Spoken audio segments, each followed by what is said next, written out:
So actually, my full name is Randrianasolo Dina Budnirina Marie Madeleine. I know it's very long.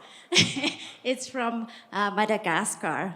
And as a visual description, while my name is very long, I'm rather petite, so they had to help me with the mic. Yeah, I'm petite. I have big hair.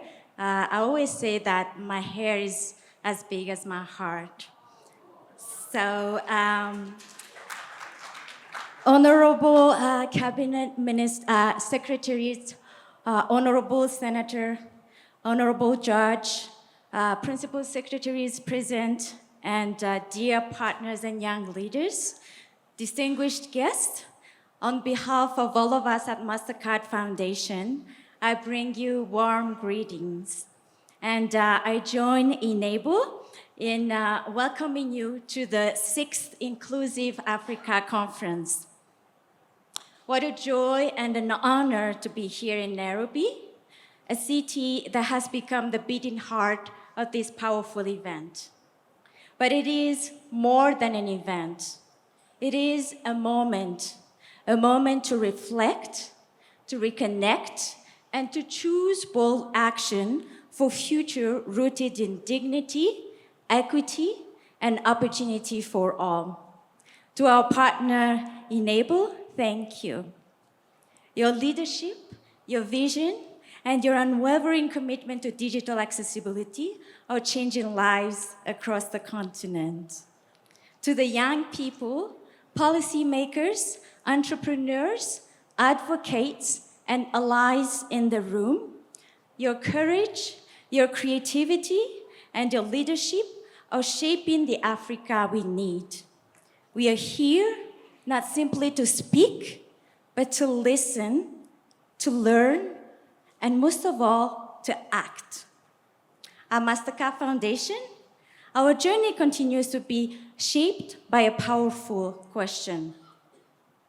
How do we ensure that every young person, every single one, has the opportunity to learn, to thrive, and to lead? This question led us to an undeniable truth. There can be no opportunity without inclusion. At the Foundation, inclusion is not a program.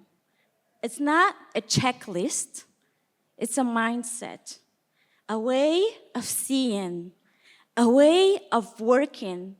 It calls on all of us not just to open door, but to redesign the entire space so everyone can thrive.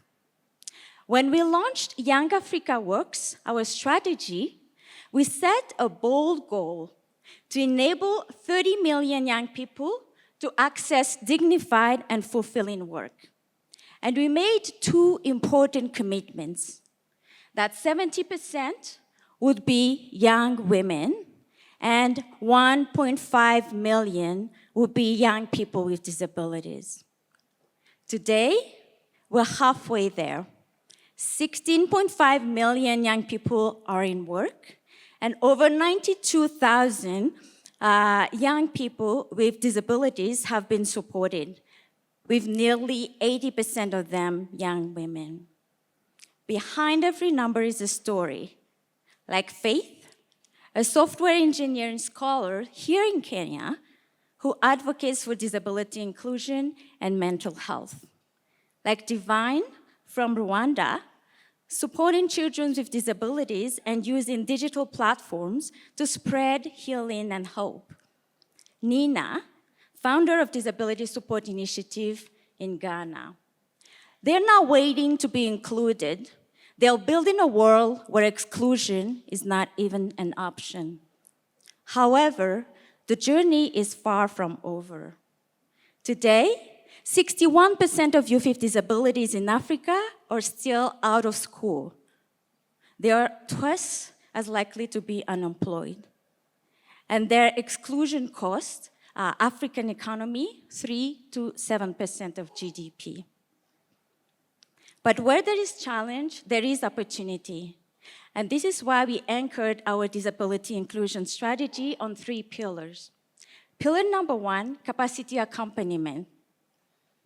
By embedding disability inclusion in everything we do, we build knowledge, systems, and confidence across our partners. Through initiatives like We Can Work, it's led by youth with disabilities themselves. We're scaling this capacity continent-wide. Pillar number 2, elevating voices. By making sure that young people with disabilities don't just participate, but they lead, whether through entrepreneurship, advisory groups, or policy platforms, our approach is clear: nothing about the young people without the young people. Pillar number 3, building enabling environments. By addressing the systemic barriers that lock young people out. We're investing in inclusive education, digital accessibility, and one of the most game changer, access to assistive technology. Why assistive technology is so important?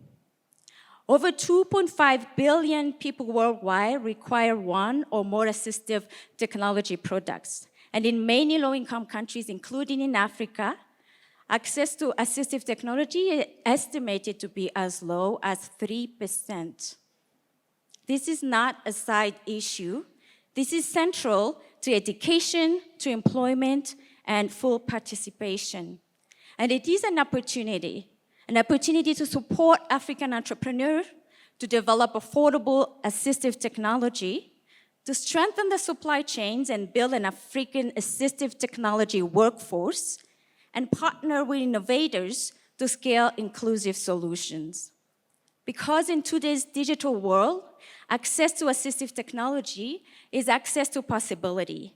And when young people can access what they need, they don't just succeed, they lead. They change systems, they change the narrative. We're already seeing it. In Ethiopia, where the University of Gondar is becoming a center for inclusive education, with young people influencing that change.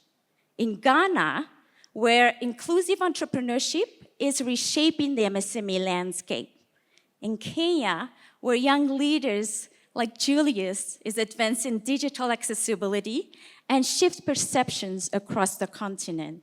And across our network, where young alumni, engineers, teachers, advocates, and entrepreneurs are building change. So what could this continent look like if we scale digital accessibility together? I can say for a fact that millions of young people with disabilities would no longer be locked out, but leading changes in their classroom, coding labs, or in their communities. African entrepreneurs will be building inclusive solutions, not just for Africa, but for the world. And we would witness a profound shift in mindset where diversity is not something to accommodate, but a strategic advantage that drives shared prosperity. We believe all of that is within reach, but we can't do it alone. This is about all of us standing shoulder to shoulder. At the Mastercard Foundation, we stand with young innovators who are not just imagining solutions, but get the resources to build them for others to rise. We stand with government that embed inclusion into every policy, every budget, every classroom, and every corner of public life. We stand with business that build accessibilities as part of their DNA, not making it an afterthought, but recognize that it's the foundation for innovation and growth. We stand with community that choose empathy and belonging over stigma. And we stand with individuals who don't just open doors, but hold them open, and who just don't make space, but share power, amplify others, and redefine what inclusive leadership looks like. So today, I invite you to leave here with a deeper commitment for our continent, a bolder vision with and for our people, and a louder voice for digital inclusion. Let's not just talk about an inclusive Africa, let's build it urgently, intentionally, and together. Thank you.